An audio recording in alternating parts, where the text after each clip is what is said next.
Okay. So he'd lost a bunch of weight. It's so weird. And again, now that I understand vibration and energy and things. So the home that we were living in, I mean, it was only four-year-old home. And all of a sudden, just things started to just go downhill so quickly. Like, we started to get mice, like not just a few mice, like mice infestation, spiders. Like, the home just felt evil. I could not even handle being in it. My kids were unhappy. He was pawning things, and it was really bad, you guys. It was really, really bad. So I finally, in the spring of, this is now 2012. No, 2011. In the spring of 2011, like right around St. Patrick's, I decided I have to leave again. And I have no financial means to get an apartment. I had ruined my credit with the previous apartment that I got and moved out and didn't give notice. So I have like nowhere to go. I'm completely helpless or hopeless and helpless. I have too much pride to ask for help, especially from my Mormon parents.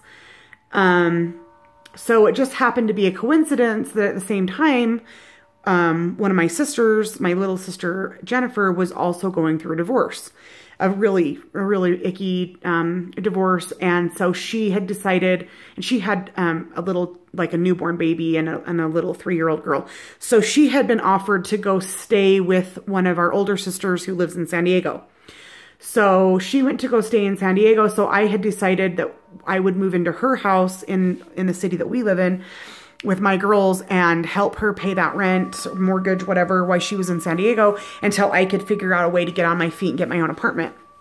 So my sister moved to San Diego. I moved out of my home into her house and leave Nate in our home next door to his parents out in the country. So basically when I moved out, it was literally just me and my daughters and whatever we could grab and lift.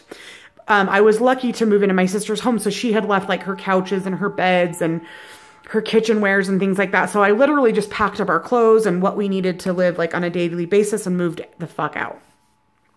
Well, that was a bad idea because then that left everything that was left in the home, which Nate proceeded to sell and pawn for drugs.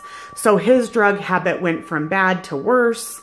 And I literally like couldn't even take the kids over there for a visit. Oh, he also decided at the time to go and get a big, huge American Bulldog, which was just destroying the house. So now we went from mice and spiders to dog piss, and he'd been scratching at the door.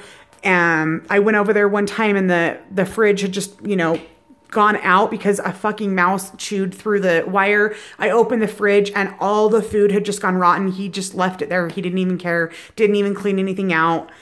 I mean, it was bad. It was really bad, you guys. So I started to just become panicked that he was going to die.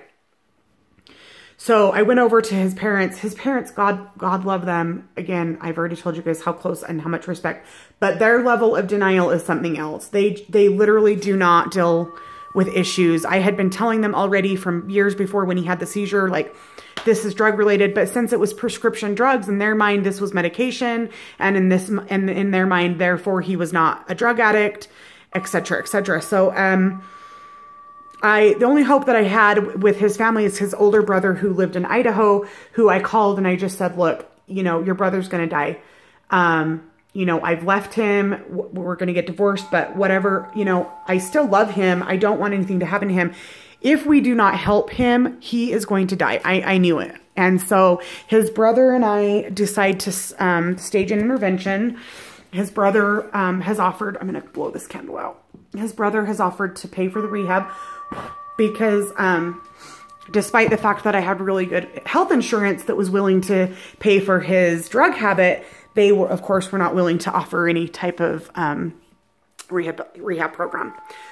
Welcome to America. So anyway, his brother comes up with some money. The cheapest one that we could find that was like a decent program was about $15,000 or $16,000, which obviously I didn't have. He'd already pawned everything that we had that was worth any money. My cars had already been repoed.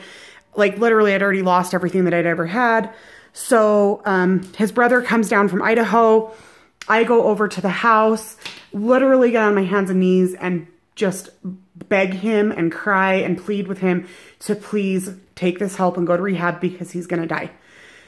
So surprisingly, he accepts that offer. By now, this is in June of 2011. I had moved out in March, so now this is June. During that time, I was doing stupid shit. I was on a bunch of dating profile websites, Match.com, etc., etc. Again, I just always felt like I needed to just run out and get some male attention, and that somehow that was going to make Nate take note and come after me and save our relationship, but it just never was the case. So anyway, he goes to rehab. It's a 23 or 30-day program, whatever, and so he was going to be in another state. It didn't matter. We weren't living together anyway. I continued to take care of our girls and work, and the only good thing was that while he was in rehab, I was able to get access to his paychecks, which were now not going towards his freaking $500 a day drug habit. I was actually able to use them to start paying some bills.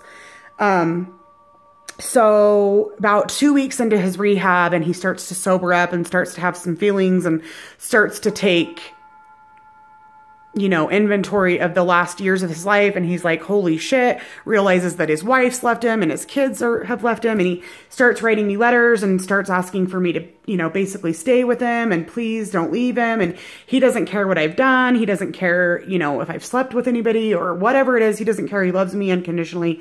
He wants to be together. This is it. He understands. He's going to be sober, etc., etc., etc. So we go up, it's June. We visit him on Father's Day, but that was just a quick visit. Well, then the last week of the rehab, they have what's called a family week, where the family comes up and we're able to take some classes to help him when he gets out, share our story, so he gets out on the 4th of July. And so we get out and we go to stay with his brother up in Sun Valley, Idaho. And literally the first night that he's out of rehab, we're at dinner and he orders a beer. And me and his brother are looking at each other and he's just like, what? Like, I'm not an alcoholic. You know, it's not like I'm taking Oxycontin. So now he's got it in his head that he wasn't an alcoholic, that his only problem ever was the prescription drugs. So he thinks he can drink. I'm feeling like if I have to choose, yeah, I'd rather him drink than do drugs. So I was feeling kind of like I have to go along with this.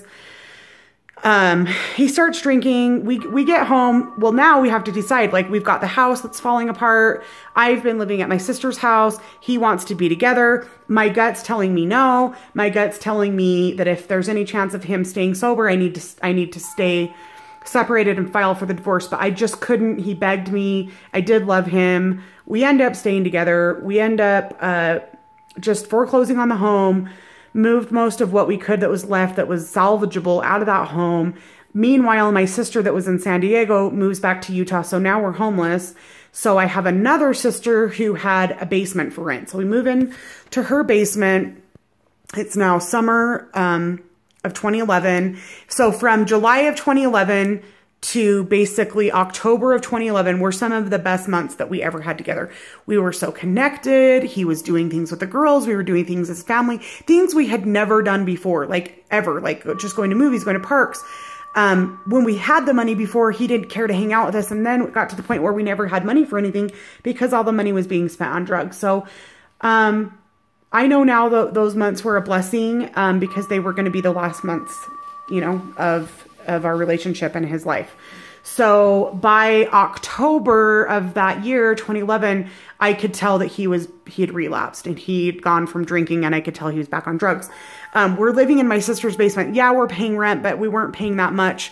We still had both the same jobs that we had. So we had plenty of money, but I started to notice, that there wasn't as much money coming in. So fast forward to Christmas, we literally don't even have enough money to buy the kids Christmas presents. And I start asking myself, like, what the fuck's going on, you know? And I knew he had relapsed.